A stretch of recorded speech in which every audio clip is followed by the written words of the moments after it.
तर नमस्कार मित्रांनो, स्वागत आहे तुमच्या भावाच्या यूट्यूब चॅनलवरती, ज्या चॅनलचं नाव आहे बाबा विजय टाकाटुकू टुक टुक. तर मित्रांनो, बऱ्याच दिवसांपासून आपण या चॅनलवरती काही व्हिडिओ केले नव्हते, काही तांत्रिक यांत्रिक मानसिक सामाजिक प्रॉब्लेममुळे. तर आज बऱ्याच दिवसांनी आपण या चॅनलवरती व्हिडिओ बनवलेला आहे. त्याचं कारणही तसंच आहे. तर मित्रांनो, काही दिवसांपूर्वी म्हणजे 2025 साली एक छान पिक्चर आलेला ज्याचं नाव होतं धुरंधर. तो धुरंधर फिल्म मी स्वतः वैयक्तिक पाहिला, मला जाम आवडला. कारण डिरेक्शन, ॲक्टिंग, बाकीच्या ओव्हरऑल सगळ्या गोष्टीतून मी इम्प्रेसच झालो त्या गोष्टी, खरं सांगायचं तर. म्हणून मी धुरंधर 2 बघायला गेलो. मी ज्यावेळी धुरंधर 2 बघून आलो त्यावेळी मला समजलं की धुरंधरचं नाव धुरंधर न ठेवता नरेंदर जरी ठेवलं असतं तरी चाललं असतं. बात तो सही है. कारण आपले पंतप्रधान माननीय आदरणीय सन्माननीय नरेंद्र मोदी साहेबांनी खूप त्यामध्ये म्हणजे 2014 पासून ज्या दिवसापासून ते सत्तेत आले त्या दिवसापासून त्यांच्या चुका त्यांनी ज्या काही झाल्या त्यातली काही गोष्टी त्यांनी त्यात दाखवलेल्या आहेत. उदाहरणादाखल सांगायचं झालं तर नोटबंदी का केली, कशासाठी केली, त्याचं एक विश्लेषणात्मक एक चित्रीकरण त्या गोष्टीमध्ये म्हणजे फिल्ममध्ये दाखवलेलं आहे. ॲक्च्युली ती गोष्ट बघताना ती फिल्म बघताना थोडासा त्रास झाला म्हणून हा व्हिडिओ बनवतो आहे. तर सुरुवातीपासून सुरुवात करतो, कारण धुरंधर 2 ज्यांनी बघितला नाही त्यांच्यासाठी सांगतो. हमजा जो आहे एक एजंट आहे जो आपल्या भारताकडून पाकिस्तानला पाठवला गेला होता. नंतर असलम चौधरी म्हणून एक आहे जो पाकिस्तानचा एक पोलीस ऑफिसर असतो, जो इन्काउंटर स्पेशलिस्ट असतो. हमजा पाकिस्तानला जातो, तिथं रहमान डकेच्या गँगमध्ये डायरेक्टली घुसतो, तिथला सगळा कंट्रोल ताब्यात घेतो. नंतर रहमान डकेतला मारतो असलम चौधरीच्या मदतीने. हे पहिल्या पार्टमध्ये तुम्ही बघितलं असेल. दुसऱ्या पार्टमध्ये दाखवलेलं आहे की भारताकडून ज्यावेळी रणवीर सिंगने जी भूमिका केलेली आहे त्याला ज्यावेळी पाकिस्तानमध्ये पाठवलं जातं त्यावेळी त्याची इच्छा नसते की माझ्या आईचं कसं होणार, माझ्या फॅमिलीचं कसं होणार. तर आपल्या भारतातली सुरक्षा यंत्रणा म्हणते की आम्ही तुझ्या आईला दर महिन्याला पेन्शन टाईपमध्ये पैसे तिला पुरवले जातील. अशा पद्धतीनं तिला पैसे पुरवल्याची खात्री ज्यावेळी हमजाला म्हणजे रणवीर सिंगला होते त्यावेळी तो पूर्ण ट्रेनिंग पूर्ण करून तो पाकिस्तानला जातो, तिथं सगळा थायाट करतो. मग पहिलाच प्रश्न असा होतो की पाकिस्तानमध्ये जे लोक आपले एजंट म्हणून गेलेले आहेत त्यातला एक एजंट जमाल जमील असं काहीतरी आहे. क्या बोला तूने? तो 35 वर्षापासून तिथं आहे असं फिल्मच्या अनुषंगानं त्यांचं म्हणणं आहे. पण 35 वर्षापूर्वी कोणी पाठवलं असेल तर हा पहिला प्रश्न निर्माण होतो. दुसरा प्रश्न निर्माण होतो की 14 वर्षापेक्षा जास्त काळ हमजा पाकिस्तानमध्ये असतो. ओके, तर आपल्या मोदी साहेबांना येऊन म्हणजे 12 वर्ष आपले मोदी साहेब पंतप्रधान होते. त्यांनी तर त्यांना पाठवलेलं नाही ना, पेन्शन हमजाला त्यांनी दिलेलं नाही. कॅरेक्टर म्हणून मी हे बोलतोय, ॲज अ फिल्म म्हणून मी हे बोलतोय. तर जे काही केलेलं होतं ते काँग्रेसच्या काळामध्ये सुरक्षा यंत्रणा आपली जी मजबूत होती ती गुप्तपणे ठेवून ह्या गोष्टी काँग्रेसच्या काळात केल्या गेलेल्या आहेत. मग त्या इंदिरा गांधींच्या काळात असो, मनमोहन सिंगच्या काळात असो, ह्या सगळ्यांच्या काळामध्ये ही सुरक्षता म्हणजे भारताची सुरक्षितता राखून ठेवण्यासाठी हे रॉ एजंट पाकिस्तानमध्ये पाठवलेले होते. क्या बात कर रहे हैं? मोदी साहेबांनी त्यामध्ये एक कॅमो टाईपमध्ये एक छोटंसं केलेलं आहे. आता हे रोस्टिंग समजू शकता तुम्ही.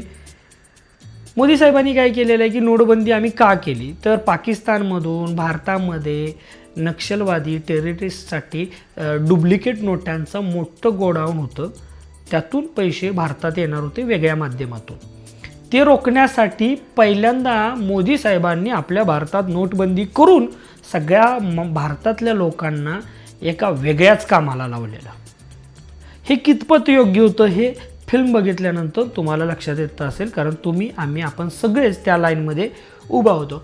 दुसरा प्रश्न तयार होतो की फिल्ममध्ये वारंवार म्हटलं चाय वाले ने हमें जीना मुश्किल कर दिया है, चाय वाले ने ऐसा किया है, वो चाय वाले ने वैसा किया है. साधा प्रश्न राहतो, आपल्याला आपल्या देशात एखादी गोष्ट आणण्यासाठी अमेरिकेतल्या एक ट्रम्प नावाच्या मूर्ख माणसाची परवानगी आपल्या मोदी साहेबांना घ्यावी लागते. याच्यासारखं दुर्दैव काय आहे का? पाकिस्तानचा विषय ज्या वेळी येतो त्यावेळी मोदी साहेबांनीच नाही तर काँग्रेसच्या काळात सुद्धा पाकिस्तानच्या सैन्याला आपल्या भारतातल्या जवानांनी मात दिलेली आहे. तर फिल्ममध्ये प्रोपोगंडा असं बरेच स्टार म्हणतात की प्रोपोगंडा नाही आहे, प्रोपोगंडा असं काहीतरी आहे ते शब्द, की नाही आहे फिल्म वगैरे वगैरे वगैरे. म्हणजे हा साधा प्रश्न राहतो.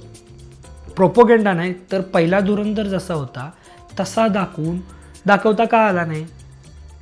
चला, तुम्हाला मोदी साहेबांचं जरी काय रेफरन्स घ्यायचा असतो, फिल्म तुम्ही म्हटलं आहे अगोदर की काल्पनिक आहे वगैरे वगैरे, हे ठीक आहे, ते तुमच्या सोयीसाठी म्हटलं आहे, पण लोकांच्या मेंदूवरती काय मोठ्या प्रमाणात परिणाम होतो ह्याची जाणीव तुम्हाला नाही आहे.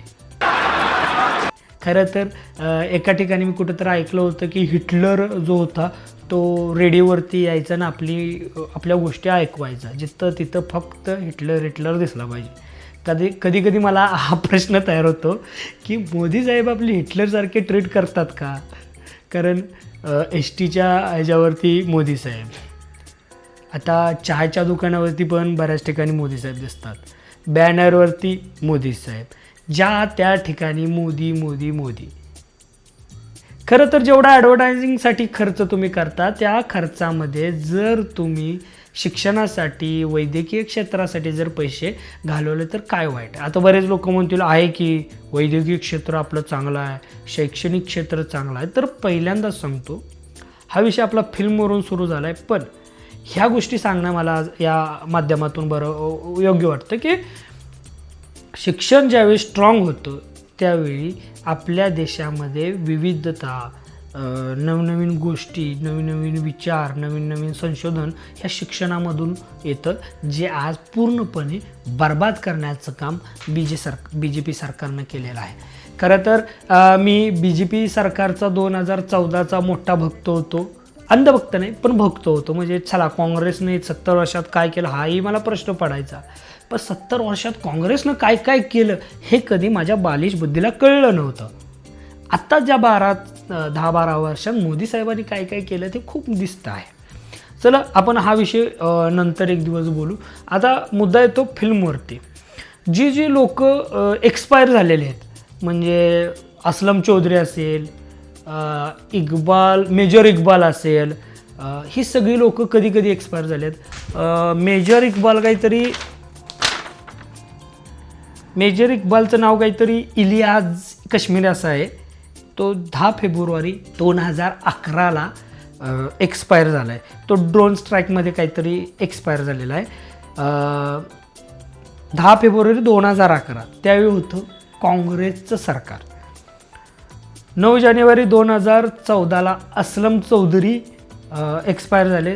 त्यांनासुद्धा जी फिल्ममध्ये दाखवले त्या पद्धतीने मारलं गेलेलं आहे. आणि रेहमान डकेत जो मेला आहे तो 2009ला मेला आहे. 9 ऑगस्ट 2000 मेला तो एक्सपायर झाला आहे. तर यामध्ये जे लोक फिल्ममध्ये प्रोपोगंडा नाही आहे, ही फिल्म चांगली आहे, असं आहे तसं आहे म्हणतात, त्यांच्यासाठी हेच गोष्टी मला सांगायच्या आहेत की जे एक्सपायर झाले, जे मारले गेले, जे मेलेत पाकिस्तानमधले, ते काँग्रेसच्या काळात मेलेत. यात मोदी साहेबांचा काहीही संबंध नाही. मोदी साहेबांची एक चूक मोदी साहेबांना झाकायची होती, जी मध्ये नोटबंदी. आणि मोदी साहेब किती मोठे आहेत हे सांगायचं काम हे या फिल्मच्या माध्यमातून केलं गेलेलं आहे.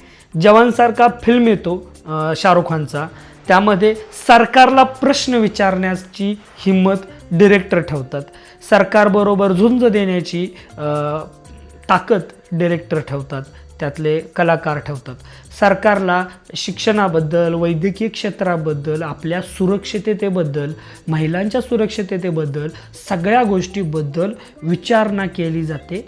असे चित्रपट निर्माण का होत नाहीत? मोदी साहेब इतके ग्रेट नाहीत की त्यांचा जय जयकार व्हावा, मोदी साहेब इतके ग्रेट नाहीत की त्यांचा उदो व्हावा. तर ह्या सगळ्यातून तुम्ही काय सिद्ध करणार आहात? लोकांची आर्थिक परिस्थिती उंचावणं, लोकांची शैक्षणिकदृष्ट्या परिस्थिती उंचावणं, शेतकऱ्यांची परिस्थिती उंचावणं, ह्या अनुषंगाने मोदी साहेबांनी काय केलं पाहिजे ह्यावरती फिल्म बनवा. सरकारला सत्तेला प्रश्न विचारणारे अशा पद्धतीचे चित्रपट बनवा. आदित्य धारने जो धुरंधर बनवला, त्यानंतर धुरंधर 2 बनवलं, म्हणजे द रिव्हेंज असं काहीतरी आहे, त्याच्याऐवजी नरेंद्र बनवून सरळ सरळ क्लिअर करायचं आम्ही मोदी साहेबांच्या चुका ज्या झालेल्या आहेत त्या आम्ही कशा झालेल्या नाहीत हे दाखवण्यासाठी बनवल्या असत्या. आणि जे एक्सपायर झाले, इलियास काश्मीरी असेल, म्हणजे मेजर इक्बाल असेल, रहमान डकेत असेल, किंवा जी कोण आहेत, त्यांना मोदींची भीती ही 2014 नंतर वाटत असेल, पण हे मेलेतच 2014च्या आधी काँग्रेसच्या काळात. मग तुम्ही ह्या फिल्मला प्रोपोगँडा नाही म्हणायचं तर दुसरं काय म्हणायचं, हा प्रश्न माझा या फिल्मच्या माध्यमातून आहे. बाकी डिरेक्शन म्हणा, ॲक्टिंग बाप लेवलचं, म्हणजे ज्या गोष्टी ॲक्सेप्ट करायच्या आहेत त्या ॲक्सेप्टच केल्या पाहिजेत. त्यामधल्या छोट्या छोट्या गोष्टींचं सुद्धा मी कौतुकच करेन. पण ह्या चुका ज्या आहेत, म्हणजे एका पक्षाला मोठं करण्यासाठी, म्हणजे तोच पक्ष तुम्हाला फंडिंग देतो का ह्या अशा पद्धतीचे फिल्म बनवण्यासाठी, हाही प्रश्न मला पडतो. याआधी बरेच फिल्म आले जे प्रोपोगंडा, म्हणजे ज्या गोष्टीला काही हे नाही, वास्तवाशी काही नाळ नाही, त्याला तुम्ही खरेखुरे चित्रपट म्हणता. तर मित्रांनो, तुम्हाला काय वाटतं कमेंट बॉक्समध्ये सांगा. तोपर्यंत धन्यवाद.